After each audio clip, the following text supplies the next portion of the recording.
खबर शामिल करते हैं तांदलेवाला से और बात करेंगे पुलिस सर्कल सदर तांदलेवाला और डाकुओं के मबैन फायरिंग के तबादले की, जिसमें एक एहलकार और राहगीर डाकुओं की फायरिंग से शदीद जख्मी हो गया। दोनों जख्मियों को तिब्बी इमदाद के लिए अस्पताल मुंतकिल कर दिया गया है। 10 घंटे मुकाबला करने के बाद डाकू रात की तारीखी का फायदा उठाकर बच निकलने में कामयाब हो गए। मजीद तफसीलात जानते हैं तांदलेवाला से अली हसन साबरी से। जी अली हसन, तफसीलात से आगाह कीजिएगा।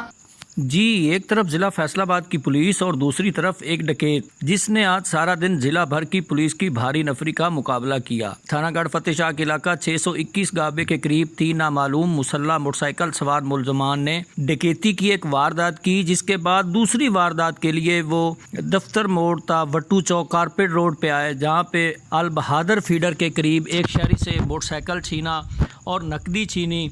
वो फरार होने ही वाले थे कि उसके मोटरसाइकिल में चोर स्विच लगा हुआ था, जिस वजह से मोटरसाइकिल स्टार्ट ना हुआ। उसके साथी जो थे वो वहाँ से फरार होने में कामयाब हो गए, जबकि जो पास खेतों में चारा बनाती खवातीन थी उन्होंने शोर शराबा किया।